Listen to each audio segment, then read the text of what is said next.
Hello friends, welcome back to my channel. আজকে দেখো আমরা অ্যাকচুয়াল বিশিষ্ট দ্বিঘাত সমীকরণের পার্ট 4 শুরু করব। এখানে আমি তোমাদের সলভ করাবো ডাকের প্রবলেমগুলো। এইখানে প্রথমে স্টেটমেন্ট দেওয়া থাকবে, সেখান থেকে আমরা অ্যাকচুয়াল বিশিষ্ট দ্বিঘাত সমীকরণ গঠন করব এবং সেটাকে সলভ করে যেগুলো ভ্যালু বের করতে পারবে সেই ভ্যালুগুলো বের করব। ওকে, তো দেখো ফার্স্ট প্রবলেমটা কি বলছে। এখানে বলছে যে দুটি ধনাত্মক অখণ্ড সংখ্যার অন্তর 3।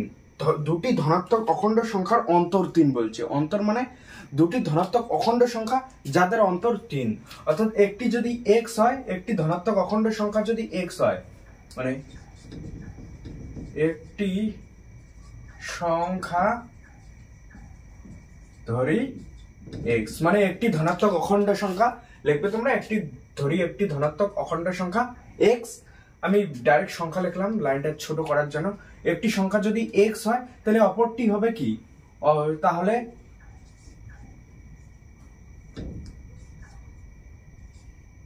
তাহলে অপরটি হবে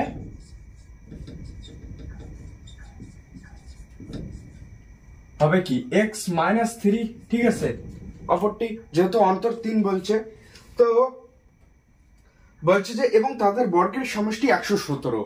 তাদের বর্গের সমষ্টি মানে কি, এটার স্কয়ার মানে প্রশ্নানুসারে, তাহলে কি হবে প্রশ্নানুসারে, বা এটাকে লেখা যায় অ্যাকর্ডিং টু কোশ্চেন, কি হবে প্রশ্নানুসারে x² প্লাস x - 3 তার স্কয়ার ইজ ইকুয়াল টু বলছে যে 117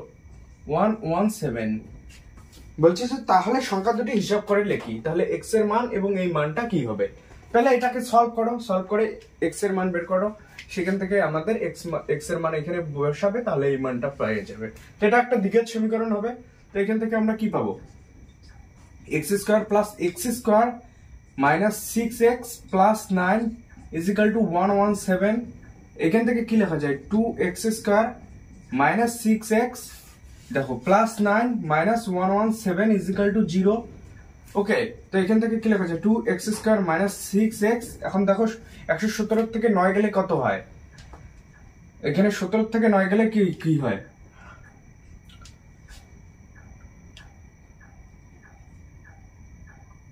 8 হবে।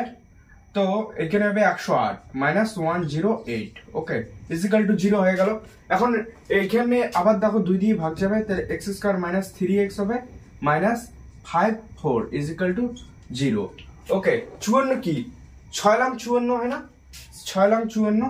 তাহলে এখান থেকে যদি x² মাইনাস 6 লাম 54 9x প্লাস 6x করো মাইনাস 54, তাহলে মিলবে দেখো আলটিমেট মাইনাস 3 হবে। তো এখান থেকে x কমন নাও, x মাইনাস 9 হয়ে গেল, আর এখান থেকে 6 common now, x minus 9 is equal two 0 হয়ে যাবে। তো এখানে কি পাবো আমরা, x মাইনাস 9 আবার কমন নাও, তাহলে x প্লাস 6 হয়ে যাবে ইজ ইকুয়াল টু 0। তো এখান থেকে কি লেখা যায়, হয় x minus 9 is equal two 0 অথবা x plus 6 is equal two 0। তো এখান থেকে কি লেখা যায় x is equal two 9 or x is equal to minus 6, যে কোনো একটা দিয়ে এখানে নিতে পারো। x এর মান 9ও নিতে পারো।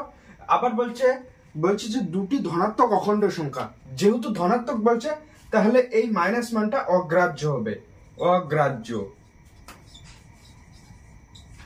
দুটি ধনাত্মক বলছে না, একটি সংখ্যা ধরি x টা এটা ধনাত্মক হবে, ধরি একটি ধনাত্মক অখণ্ড সংখ্যা x। ওকে, ধরি এখানে লিখে নেবে, না হলে একটি ধনাত্মক অখণ্ড সংখ্যা ধরি, একটি ধনাত্মক অখণ্ড সংখ্যা ধরি x, তাহলে অপরটি হবে x - 3। তাহলে আমরা এটা অগ্রাহ্য হবে, প্রশ্ন অনুসারে অগ্রাহ্য, এই মানটা আমাদের গ্রাহ্য হবে। তাহলে সংখ্যাটি আমরা x = 9 পেলাম, তাহলে একটি সংখ্যা 9 হবে, অপরটি হবে, এখানে মানটা বসে দাও, অপরটি হবে 9 - 3 ইজ ইকুয়াল টু 6। ওকে, অপর সংখ্যাটি হবে 6, বোঝা গেল। তাহলে একটি সংখ্যা হবে 9, অপরটি হবে 6, বোঝা গেল। তো এটাই হলো আমাদের solution. I hope concept clear তোমাদের। তো দেখো 2 নাম্বার কোশ্চেন কি বলছে, বলছে যে একটি ত্রিভুজের ভূমি তার উচ্চতার দ্বিগুণ অপেক্ষা 18 মিটার বেশি। ত্রিভুজের ভূমি তার উচ্চতার দ্বিগুণ অপেক্ষা 18 মিটার বেশি। তাহলে ধরি ত্রিভুজটির উচ্চতা x মিটার। এখন কোশ্চেনটা পড়ো, বলছে যে একটি ত্রিভুজের ভূমি তার উচ্চতার দ্বিগুণ অপেক্ষা 18 মিটার বেশি, অর্থাৎ ভূমিটা তার দ্বিগুণ অপেক্ষা কার উচ্চতার, তাহলে উচ্চতার দ্বিগুণ, তাহলে 2x হবে তার ভূমি, তাহলে ভূমি হবে কি, তাহলে ভূমি হবে কত মিটার, উচ্চতার দ্বিগুণ অপেক্ষা, তাহলে উচ্চতার x ছিল তার দ্বিগুণ মানে 2x অপেক্ষা 18 মিটার বেশি প্লাস 18, ওকে, এটা হবে তার ভূমি মিটার। ওকে, তারপর বলছি যে ত্রিভুজটির ক্ষেত্রফল 360 বর্গ মিটার হলে উচ্চতার মান নির্ণয় করো, অর্থাৎ x এর মানটা বের করতে বলছে। তো এইখানে মজার বিষয় কি, ত্রিভুজের ক্ষেত্রফলের সূত্র আমরা কি জানি, হাফ ইনটু ভূমি ইনটু উচ্চতা, তাহলে ত্রিভুজের ক্ষেত্রফল, সুতরাং ত্রিভুজের ক্ষেত্রফল, সুতরাং ত্রিভুজের ক্ষেত্রফল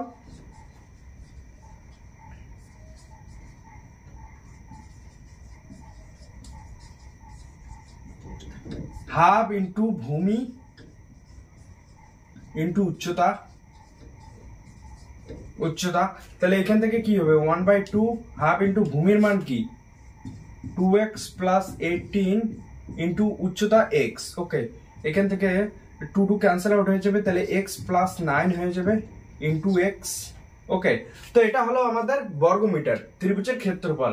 আবার এটা দেওয়া আছে অ্যাকর্ডিং টু কোশ্চেন কি, এটা দেওয়া আছে, তাহলে x ইনটু x প্লাস 9 এর মান কত দেওয়া আছে, এখানে 360 দেওয়া আছে, দেখো 360 এই মানটাই দেওয়া আছে আমাদের,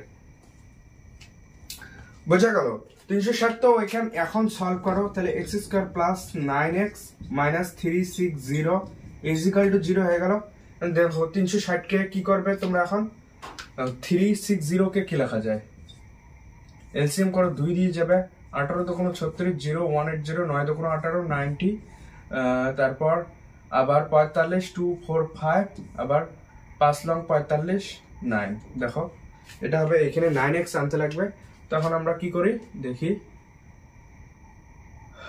আবার 3 3 9 3 3, 3 দোকানো 6 6 দোকানো 12, 2 দোকানো 4 3 4 12, 3 5 15, 15 দোকানো 30, 12 30 9 হয় না, তো 3 3 9 9 দোকানো 18, 5 দোকানো 10 10 দোকানো 20, 18 20 2 হয়ে যায়, তবু হয় না, তবে 3 5 15, 15 দোকানো 30 হয় না, 3 5 15, 3 দোকানো 6 6 দোকানো 12, 12 দোকানো 24, তাহলে 24 মাইনাস 15 করো কি হয়, 14 থেকে 5 গেলে 9, তাহলে 24 মাইনাস 15 করতে লাগবে, তাহলে 24 মাইনাস 15, অর্থাৎ এটার সাথে এটা গুণ করো, এটার সাথে এটা 2 দুগুণ 4 3 4 12, 2 দুগুণ 4 4 দুগুণ 8 8 3 এটা 24, দেখো তাই এইগুলোর সাথে এগুলো গুণ করে সেটা বিয়োগ করে দাও, মিলে যাবে, অর্থাৎ আমাদের 24 মাইনাস 15 করলে হয়ে যাবে। তো এখান থেকে আমরা কি পাবো, তাহলে x square plus 24x minus 15x minus 360 is equal two 0। এখান থেকে কি হবে, x কমন নাও, x প্লাস 24 হবে মাইনাস 15 কমন নাও, x মাইনাস 24 হবে, সরি x প্লাস 24 হবে ইজ ইকুয়াল টু 0। তখন এখান থেকে x প্লাস 24 কমন যাবে, x প্লাস 24, তাহলে এখানে x minus 15 is equal two 0 হলো, তাহলে হয় x প্লাস 20,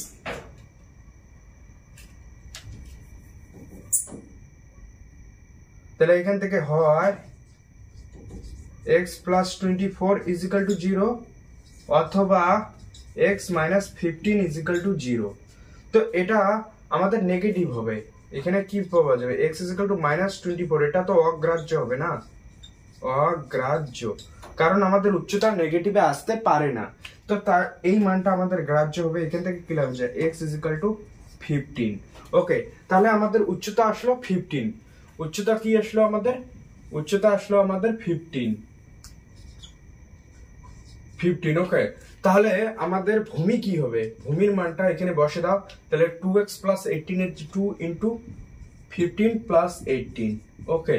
তো এখান থেকে আমরা কি 15 তো কোনো 30 40 48 48, তাহলে আমাদের ভূমি হবে 48 মিটার, ঠিক আছে।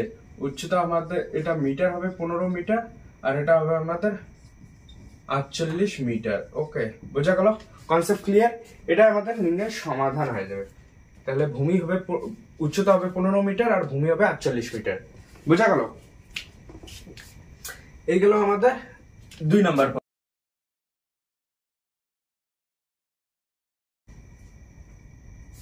তারপর 3 নাম্বার দেখো কি বলছে। 3 নাম্বার বলছে যে যদি একটি অখণ্ড ধনাত্মক সংখ্যার 5 গুণ তার বর্গের দ্বিগুণ অপেক্ষা 3 কম, অর্থাৎ যদি একটি অখণ্ড ধনাত্মক সংখ্যার 5 গুণ, তাহলে সংখ্যাটি ধরি x, সংখ্যাটি ধরি x, সংখ্যাটার 5 গুণ হবে 5x, সংখ্যাটির 5 গুণ।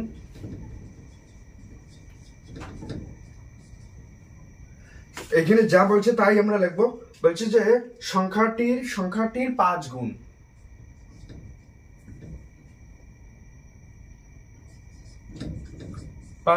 হবে 5x। ওকে, 5x হবে, এবং বলছে তার বর্গের দ্বিগুণ অপেক্ষা 3 কম। সংখ্যাটির 5 গুণ তার বর্গের দ্বিগুণ অপেক্ষা 3 কম, এবং তার বর্গ সংখ্যাটির বর্গ হবে, তাহলে সংখ্যাটির বর্গের দ্বিগুণ 2 গুণ হবে 2x স্কয়ার। ওকে, এটা হবে। বলছে সংখ্যাটির বর্গের দ্বিগুণ অপেক্ষা 3 কম। এখন আমরা কোশ্চেনে আসি। তো বলছে যে একটি অখণ্ড ধনাত্মক সংখ্যার 5 গুণ, তাহলে সংখ্যাটির 5 গুণ তার বর্গের দ্বিগুণ অপেক্ষা 3 কম। তার বর্গ কি? এটা তার বর্গের দ্বিগুণ অপেক্ষা 3 কম। ওকে, তাহলে এই 5 গুণ সংখ্যাটা তার বর্গের দ্বিগুণ অপেক্ষা 3 কম। তাহলে আমরা যদি করি প্রশ্নানুসারে অ্যাকর্ডিং টু কোশ্চেন, মানে এই সংখ্যাটা তাহলে বড় হবে, কত বড়? দ্বিগুণ অপেক্ষা এর থেকে 3 কম হবে। তাহলে 2x square minus 5x is equal two আমরা 3 পাবো না, 3 কম হবে, কারণ এই সংখ্যাটা বেশি এসে এখানে বলছে 5 গুণ তার বর্গের দ্বিগুণ অপেক্ষা 3 কম।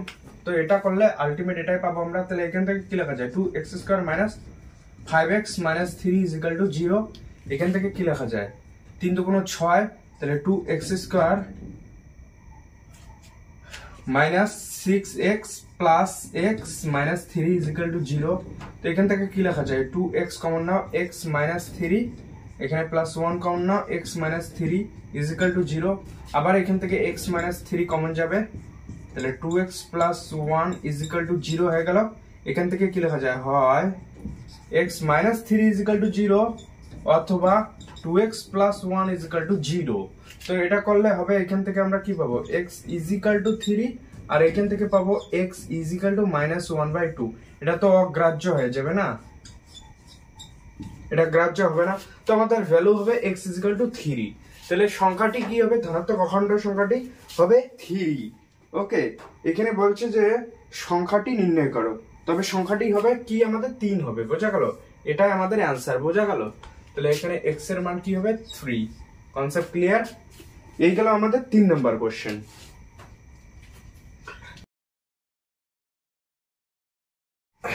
তো দেখো, এখন দেখো 4 নাম্বারটা।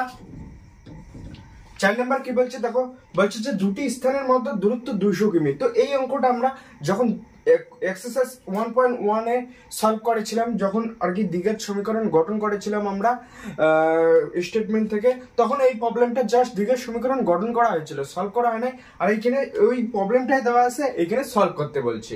এখানে আর কি বলছে যে মোটর গাড়ির গতিবেগ হিসাব করে লিখি। তো বলছে যে দুটি স্থানের মধ্যে দূরত্ব 200 কিমি। তা দুটি স্থান আছে যাদের মধ্যে দূরত্ব হলো 200 কিমি। ঠিক আছে, এখানে বলছে এক স্থান অপর স্থানে মোটর গাড়িতে যেতে যে সময় লাগে জিপ গাড়িতে যেতে তার চেয়ে 2 ঘন্টা কম সময় লাগে। মোটর গাড়িতে যে সময় লাগে জিপ গাড়িতে যেতে, ধরো এইদিকে জিপ গাড়ি, ওকে, এইদিকে মোটর গাড়ি। ঠিক আছে, ঠিক আছে। তো এক স্থান থেকে মোটর গাড়িতে যেতে যে সময় লাগে জিপ গাড়িতে যেতে তার চেয়ে 2 ঘন্টা কম সময় লাগে। তাহলে এখানে মোটর গাড়ি ধরলাম, আর এখানে জিপ গাড়ি, এখানে জিপ গাড়ি। ওকে,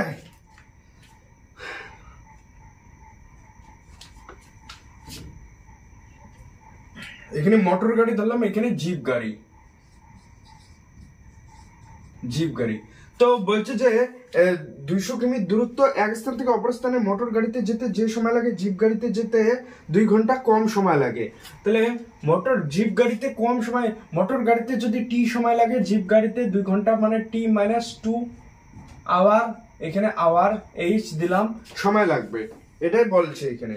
তো এক স্থান থেকে অপর স্থানে 2 ঘন্টা। মোটর গাড়ি অপেক্ষা জিপ গাড়ির গতিবেগ ঘন্টায় 5 কিমি কম। মোটর গাড়ির অপেক্ষা জিপ গাড়ির গতিবেগ ঘন্টায় 5 কিমি কম। তাহলে আবার বলছে মোটর গাড়ি অপেক্ষা জিপ গাড়ির গতিবেগ ঘন্টায় 5 কিমি কম। তাহলে কার গতিবেগ কম ঘন্টায়? জিপ গাড়ির গতিবেগ ঘন্টায় 5 কিমি কম। বলছে মোটর গাড়ি অপেক্ষা জিপ গাড়ির গতিবেগ ঘন্টায় 5 কিমি, সরি এখানে বলছে মোটর গাড়ি অপেক্ষা জিপ গাড়ির গতিবেগ ঘন্টায় 5 কিমি বেশি। তাহলে এর ঘন্টায় 5 কিমি বেশি বেগ, ঠিক আছে, এর 5 কিমি পার আওয়ার বেগ বেশি।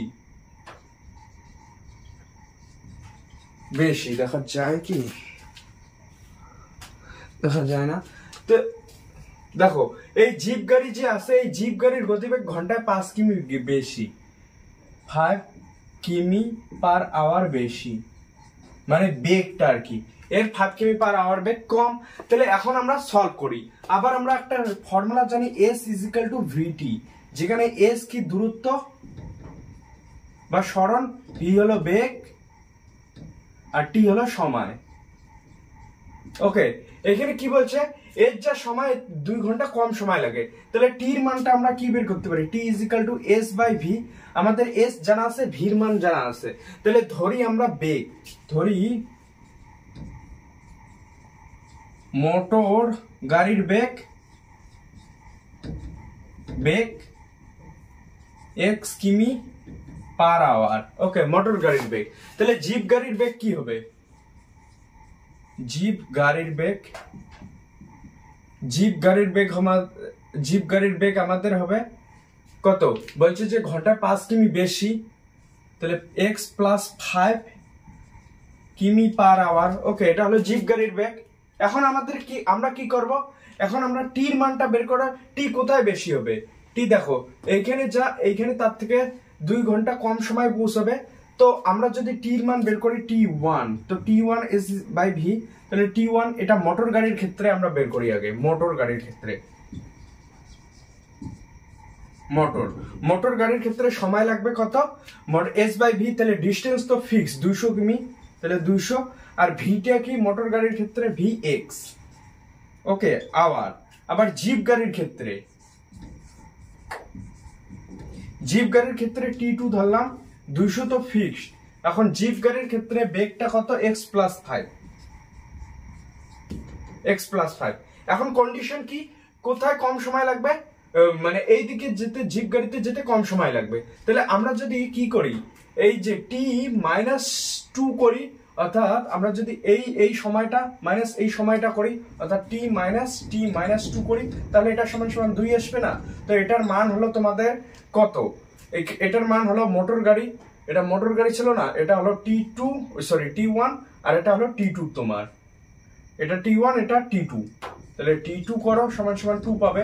তো এখান থেকে সলভ হয়ে যাবে। তো আমরা t1 মাইনাস t2 করি প্রশ্নানুসারে। এখানে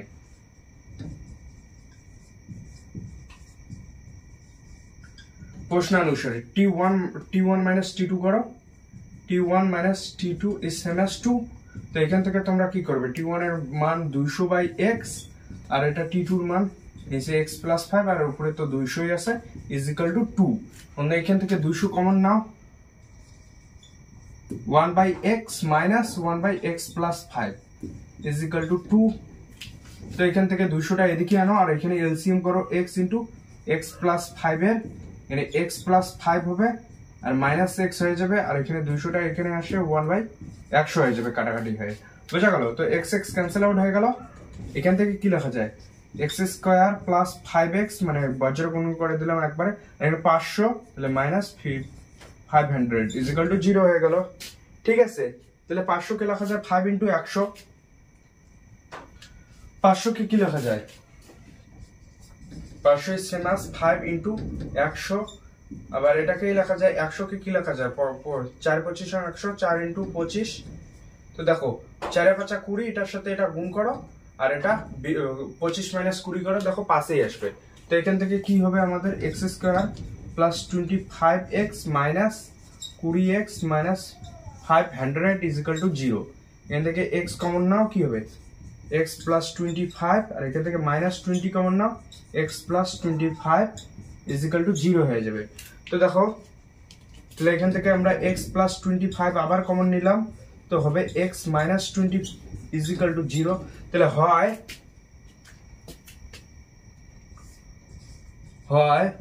x plus 20 is equal two 0 অথবা x plus 25 is equal two 0 অথবা x minus 20 is equal two 0। তাহলে এইখান থেকে কি লেখা যাবে, এখান থেকে x is equal two minus 25, যেটা অগ্রাহ্য। কেন? কারণ বেগ মাইনাস হতে পারে না। তাহলে এখান থেকে আমরা কি পাই, x ইজ ইকুয়াল টু 20। তাহলে মোটর গাড়ির বেগ আমরা কি ধরেছিলাম, মোটর গাড়ির বেগ x কিমি, তাহলে x এর মান 20 আসলো। তাহলে 20 কিমি পার আওয়ার মোটর গাড়ির বেগ। এখানে কার বেগ চাইছে, এখানে মোটর গাড়ির গতিবেগই চাইছে। তো মোটর গাড়ির বেগ আসলো আমাদের 20 কিমি পার আওয়ার। তাহলে মোটর গাড়ির বেগটা কি হবে, 20 কিমি পার আওয়ার। ওকে, বোঝা গেল? Concept clear? এটা আমাদের সলিউশন, কিন্তু কোনো কঠিন নেই, জাস্ট আমরা যদি ড্র করে সলভ করি তাহলে হয়ে যাবে। ওকে, মুসলাম।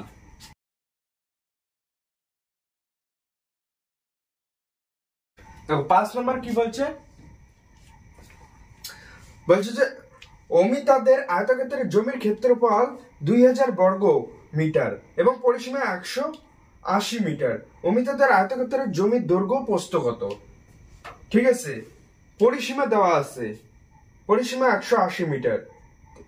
আবার আমরা জানি আয়তক্ষেত্রের দৈর্ঘ্য, পরিসীমার সূত্র কি, দৈর্ঘ্য যদি ধরি দৈর্ঘ্য x মিটার। যদি একটা আয়তক্ষেত্র আঁকি, তাহলে এটা যদি দৈর্ঘ্য এটা প্রস্থ হয়, তাহলে পরিসীমা কি হবে, 2x প্লাস 2y, মানে এটা হবে পরিসীমা। ঠিক আছে, বোঝা গেল? তাহলে ওয়াইটা যদি প্রস্থ হয় আর কি, তো এটা হবে পরিসীমা। ঠিক আছে, তো এখন এখানে কি দেওয়া আছে দেখো, অমিতাদের আয়তক্ষেত্রের ক্ষেত্রফল দেওয়া আছে এবং পরিসীমা 180 মিটার। তাহলে দৈর্ঘ্য আমরা x মিটার ধরলাম, প্রস্থ ধরি, প্রস্থ y মিটার। ঠিক আছে, প্রস্থ y মিটার। তাহলে পরিসীমা কি হবে, অ্যাকর্ডিং টু কোশ্চেন পরিসীমা হবে আমাদের 2 ইন্টু দৈর্ঘ্য যোগ প্রস্থ ইজ ইকুয়াল টু দেওয়া আছে কত, দেওয়া আছে 180। ঠিক আছে, এটা দেওয়া আছে 180। অলসো গিভেন, অলসো ক্ষেত্রফল কি, আয়তক্ষেত্রের ক্ষেত্রফল দৈর্ঘ্য ইন্টু প্রস্থ। তাহলে এক্স ওয়াই এর মানও দেওয়া আছে, এক্স ওয়াই এর মান কত দেওয়া আছে, 2000। দেখো 2000 দেওয়া আছে। এখন দেখো এই দুটি সমীকরণ থেকে সলভ করা, তাহলে শেষ প্রবলেম। তাহলে দুইটার মধ্যে একটা এলিমিনেট করো, y অথবা x কে।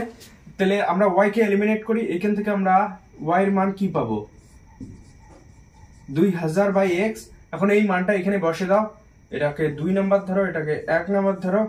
তাহলে 2 এর মানটা একে বসাই দিলে কি হবে, 2 ও 1 থেকে পাই কি পাবো, y এর মানটা বসে দাও, 2 ইন্টু x প্লাস y এর মান কি হবে, 2000 by x is equal to 180। তো এখান থেকে আমরা 2x পাবো, আর এখানে 4000 বা এলসিএম করে দাও, 2x স্কয়ার এলসিএম করে দাও, এটা x, আর এখানে 2x square plus 4000 is equal to 180। তো এখান থেকে দেখো 2 দিয়ে ক্যান্সেল আউট হয়ে যাবে। তো আলটিমেট কি হয়ে যাবে, x স্কয়ার প্লাস 2000, এখানে কাটলে হয়ে যাবে 90। তো x টা এদিকে আবার বজ্রের গুণন হয়ে যাবে, তাহলে ইজ ইকুয়াল টু 90x হয়ে গেল। তো এখান থেকে আমাদের x square minus 90x plus 2000 is equal two 0। ঠিক আছে, আবার 2000 কে কি লেখা যায়, 2 ইন্টু 1000, 1000 কে লেখা যায় 2 × 500, ঠিক আছে। 2 × 2 500 কে কি লেখা যায় 5 × 100, ঠিক আছে। এখন দেখো 5 5 দুগুণ 10, 10 দুগুণ 20, এখানে 90 আছে। আবার 100 কে কি লেখা যায় দেখো 2 × 2 × 5 × 100 কে 2 × 50 লেখা যায়। এখন দেখো 5 দুগুণ 10, 10 দুগুণ 20, 20 দুগুণ 40। তাহলে দেখো এগুলো সবগুলো গুণ করে দাও, এটার সাথে এটা, এটার সাথে এটা গুণ করে দাও, সবগুলো একসাথে গুণ, তারপর 50 যোগ করে দাও দুইটার সঙ্গে, দেখো 90 আসবে। তো এখানে আলটিমেট কি হবে আমাদের x² minus 50x minus 40x plus 2000 is equal two 0। ওকে, তো এখান থেকে কি কমন যাবে? এখন দেখো x কমন যাবে প্রথমটা থেকে, x কমন যাবে, তাহলে x মাইনাস 15 হয়ে গেল, তারপরে মাইনাস 14 কমন যাবে, x মাইনাস 15 হয়ে যাবে ইজ ইকুয়াল টু 0। এখান থেকে x মাইনাস 15 কমন যাবে, x minus 14 is equal two 0। তাহলে এখান থেকে x ইজ ইকুয়াল টু 15 হবে অথবা x ইজ ইকুয়াল টু 14 হবে, ঠিক আছে। তো একটা দৈর্ঘ্য হবে, একটা প্রস্থ হবে, এখান থেকে তোমাদের সলভ হয়ে গেল কিন্তু। তাহলে যে কোনো একটা নাও, x এর মান যদি 50 হয় তাহলে দেখো y এর মানটা কি হবে, তাহলে ধরো x এর মান 50, তাহলে x এর মান যদি x ইজ ইকুয়াল টু 50 হয়, তাহলে এটা আমাদের কি ধরেছি দৈর্ঘ্য। তাহলে y এর মানটা বসে দাও, এখন y x এর জায়গায় কি বসাবে 50, তাহলে 2 × 50 plus y is equal to 180, বা এইখানেও বসাইতে পারো 50, এইখানে বসালে একবারই সুবিধা হয়। তাহলে xy আমাদের জানা আছে 2000, তো এইখান থেকে আমাদের x এর মান ধরেছি 50, তাহলে y ইজ ইকুয়াল টু কি হবে 2000/50 গেল 200, 4 × 5 = 40, দেখো 40 হয়ে গেল। তাহলে y এর মান 40। যদি x এর মান এখন 40 ধরো, তাহলে y এর মান 50 হবে। যদি x ইজ ইকুয়াল টু 40 হয় তাহলে y ইজ ইকুয়াল টু 50 হবে। অর্থাৎ এই দুইটার মধ্যে যে কোনো একটা দৈর্ঘ্য একটা প্রস্থ হবে, কারণ আমরা তো জানি না কোনটা দৈর্ঘ্য কোনটা প্রস্থ, আমরা ভেরিয়েবল মানে একটা যে কোনো দৈর্ঘ্য বা প্রস্থ একটা হবে আর কি, বোঝা গেল। তো দুই দ্বিঘাত সমীকরণ গঠন করা হয়েছে যেহেতু দুইটা সলিউশন আসবে এবং দুটির মধ্যে যে কোনো একটা নিলে যেটা একটি যদি দৈর্ঘ্য হয় অপরটা প্রস্থই হবে, ঠিক আছে। এই গেল আমাদের 5 নাম্বার প্রবলেম। দেখো 6 নাম্বার কি বলছে, 6 নাম্বার খুবই ইম্পর্টেন্ট প্রবলেম। এখন 6 নাম্বার করবো আমরা। 6 নাম্বারে বলছে যে দুই অঙ্কের একটি সংখ্যা দশকের ঘরের অঙ্ক এককের ঘরের অঙ্ক অপেক্ষা 3 কম। এখন এককের ঘরের অঙ্ক দশকের ঘরের অঙ্ক আমরা জানি, তাহলে এখানে একক দশক শতক হাজার অযুত লক্ষ এই কনসেপ্টটা কাজে লাগছে কিন্তু ক্লাস 5-6 এর প্রবলেম। ওকে, তো একক দশক আমরা জানি, তো এককের ঘরে কয়টা থাকবে 1 থেকে 9 পর্যন্ত থাকবে, এবং দশকের ঘরে 10 থেকে কত পর্যন্ত থাকবে 99 পর্যন্ত থাকবে, বোঝা গেল। তাহলে এককের ধরি এটা এককের ঘর, এটা দশকের ঘর, এখানে 1 to 9 অবধি থাকবে, আর এখানে 10 to 99 থাকবে, ঠিক আছে, 10 to 99 অবধি থাকবে। তো এখানে বলছে এককের ঘরের অঙ্ক দশকের ঘরের অঙ্ক অপেক্ষা 3 বেশি, বা দশকের ঘরের অঙ্কটি এককের ঘরের অঙ্ক অপেক্ষা 3 কম, এখানে সেটাই বলছে। একটি দশকের ঘরের অঙ্ক এককের ঘরের অঙ্ক অপেক্ষা 3 কম, দশকের ঘরের অঙ্ক এককের ঘরের অঙ্ক অপেক্ষা 3 কম, সংখ্যাটি থেকে উহার অঙ্ক দুটির গুণফল বিয়োগ করলে বিয়োগফল 15 হয়, তাহলে সংখ্যাটি এককের ঘরের অঙ্ক হিসাব করে লেখি। সাপোজ একটা দশকের ঘরের অঙ্ক আমরা লিখলাম 53, বুঝবে তোমরা 35 লিখলাম, ওকে 35 লিখলাম। এখানে বলছি এককের ঘরের অঙ্কটা দশকের ঘরের অঙ্কটা এককের ঘরের অঙ্ক অপেক্ষা 3 কম, তাহলে এখানে 25 লিখলে ভালো হয়। তাহলে দেখো এটা এককের ঘরের অঙ্ক, এটা দশকের ঘরের অঙ্ক। দেখো এককের ঘরের অঙ্ক 5, দশকের ঘরের অঙ্ক 3, তাহলে দশকের ঘরের অঙ্ক 2, তাহলে দেখো 2 বিয়োগ দাও 3 হবে। তাহলে এখানে দেখো এককের ঘরের অঙ্কটা দশকের ঘরের অঙ্ক এককের ঘরের অঙ্ক অপেক্ষা 3 কম হলো না। তাহলে ধরি দশকের ঘরের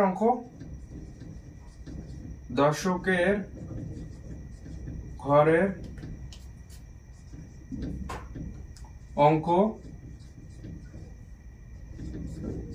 অঙ্কটি x, দশকের ঘরের অঙ্কটি x, ঠিক আছে।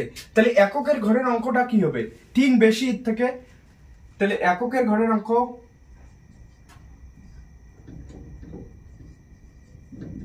অঙ্কটি হবে কি হবে? x প্লাস 3, বা তোমরা এককের ঘরের অঙ্কটি যদি x নাও তাহলে দশকের ঘরের অঙ্ক হবে x মাইনাস 3, বোথ আর সেম, ঠিক আছে, বোথ আর সেম। তোমরা এটাও করতে পারো, বা একক দশকের ঘরের অঙ্কটি তোমরা এটাও লিখতে পারো, এককের ঘরের অঙ্কটি x যদি লেখো তাহলে দশকের ঘরের অঙ্ক হয়ে যাবে x মাইনাস 3, ঠিক আছে। এটা দেখলে, এটা নিলে সুবিধা হয় বোঝার আর কি, কারণ এখানে বলছে যে দশকের ঘরের অঙ্কটি এককের ঘরের অঙ্ক অপেক্ষা 3 কম, তাই এককের ঘরের অঙ্কটি x নিলাম, দশকের ঘরের অঙ্কটা 3 কম যেহেতু, তাহলে x মাইনাস 3 হয়ে গেল। যেভাবে নাও তোমরা প্রবলেম হবে। এখন সংখ্যাটি কি হবে? সংখ্যাটি কিভাবে আমরা বের করি? এককের ঘরের অঙ্ক যদি দেওয়া আছে 5, দশকের ঘরের অঙ্ক দেওয়া আছে 3, ঠিক আছে, এটা এককের ঘরের অঙ্ক, দশকের ঘরের অঙ্ক 2 দেওয়া আছে, তাহলে সংখ্যাটি আমরা ফাইন্ড করার জন্য কি করব? দশকের ঘরের অঙ্ক আর এককের ঘরের অঙ্ক দেওয়া আছে, তাহলে সংখ্যাটি ফাইন্ড করার জন্য আমরা কি করব? এই যে দশকের ঘরের অঙ্কের সাথে 10 গুণ করে দেব, ওকে, 2 এর সাথে 10 গুণ করো, প্লাস এককের ঘরের অঙ্ক যেটা আছে সেটাই যোগ করো, এটা হবে আলটিমেট সংখ্যাটা, তাহলে 25 এটা হলো। তাহলে সেম ভাবে এখানে করব দশকের ঘরে, তাহলে সংখ্যাটি কি হবে? বোঝা গেল তো? সংখ্যাটি কি হবে দেখো, সংখ্যাটি হবে এখানে দশকের ঘরের অঙ্ক x মাইনাস 3 ধরা হচ্ছে, তাহলে তার সাথে 10 গুণ হবে x মাইনাস 3, আর এককের ঘরের অঙ্ক x আছে, x এই হয়ে গেল, তাহলে এটা হবে তোমাদের সংখ্যাটি, ঠিক আছে। এখন কি বলছে প্রবলেম পড়ো। এখন বলছে যে 2 অঙ্কের একটি সংখ্যা দশকের ঘরের অঙ্ক এককের ঘরের অঙ্ক অপেক্ষা 3 কম হলো, সংখ্যাটি থেকে উভয় অঙ্ক দুটির গুণফল বিয়োগফল 15 হয়। সংখ্যাটি থেকে উভয় অঙ্ক দুটির গুণফল, তাহলে সংখ্যাটি হলো অ্যাকর্ডিং টু কোশ্চেন কি হবে? সংখ্যাটি হলো আমাদের 10 into x minus 3 plus x, সংখ্যাটি থেকে উভয় অঙ্ক দুটির গুণফল বিয়োগ করলে, তাহলে অঙ্ক দুটির গুণফল x ইন্টু x মাইনাস 3 হয়ে যাবে, বিয়োগ করলে বিয়োগফল 15 হয়, তাহলে এটা সমান সমান 15 হবে, ঠিক আছে, 15 হয়। সংখ্যাটির এককের ঘরের অঙ্ক হিসাব করে লিখি, এককের ঘরের অঙ্ক অর্থাৎ x এর মান আলটিমেট ফাইন্ড করতে বলছে। তো এখান থেকে আমরা সলভ করব জাস্ট, তাহলে এখানে কি হয়ে যাবে? 10x minus 30 plus x minus x square minus plus 3x is equal two 15। Concept clear? তো এখান থেকে এখানে 10x, এখানে কি আছে দেখো, মাইনাস x স্কয়ার লিখলাম, তারপর দেখো এখানে কি আছে, 10x আছে, x আছে, 3x plus x 4x plus 10x আছে, তাহলে 14x, আর এখানে মাইনাস 13 আছে, এখানে 15 আছে, 15টা যদি এদিকে আনি মাইনাস হয়ে যাবে, তাহলে 30 আর 15 হয় 45, তাহলে 45 ইজ ইকুয়াল টু 0, ঠিক আছে। তো এখন মাইনাস দিয়ে গুণ করে দাও, তাহলে x square minus 14x plus 45 is equal two 0 হয়ে যাবে, 5 লং 45, তাহলে x square minus 9x minus 5x plus 45 is equal two 0, ঠিক আছে। তো এখানে কি লেখা যায় এখন দেখো, এই যে x কমন নাও, x মাইনাস 9, আর এখানে মাইনাস 5 কমন নাও, x মাইনাস 9 এই আসবে ইজ ইকুয়াল টু 0। তো এখান থেকে আবার x মাইনাস 9 কমন নাও, তাহলে x মাইনাস 5 হয়ে যাবে ইজ ইকুয়াল টু 0, তাহলে হয় x minus 9 is equal two 0 অথবা x minus 5 is equal two 0, তাহলে এখান থেকে x ইজ ইকুয়াল টু 9 হয়ে গেল অথবা x ইজ ইকুয়াল টু 5 হয়ে গেল, ঠিক আছে, বোঝা গেল? তাহলে সংখ্যাটি তাহলে কি হবে? এটাই হবে আমাদের আনসার, অর্থাৎ 5 অথবা 9 অথবা 5 হবে, ঠিক আছে। তাহলে সংখ্যাটি একটা 25 সংখ্যা আছে, একটা 25 হবে, আর একটা সংখ্যা হবে যদি আমরা 5 নেই সংখ্যাটি হয়ে যাবে 25, আর যদি আমরা 9 নেই সংখ্যাটি হয়ে যাবে কি 9, এটা 779, ঠিক আছে, সরি, যদি সংখ্যাটি 9 নেই, আমরা এই সংখ্যাটি 9 নেই, তাহলে এককের ঘরের সংখ্যাটি 9, দশকের ঘরের হবে 9 মাইনাস 3 কি হবে 6 হবে, তাহলে একটা হবে 69, ঠিক আছে, একটা 25 হবে, একটা 69ও হতে পারে, ঠিক আছে, বোঝা গেল সংখ্যাটি কিন্তু। তাহলে সংখ্যাটি হবে কি, সংখ্যাটি 25ও হতে পারে, 69ও হতে পারে, বোঝা গেল? দুইটার মধ্যে যে কোনো একটা হবে, তাহলে 5 অথবা 9 আমাদের অ্যান্সার, ঠিক আছে।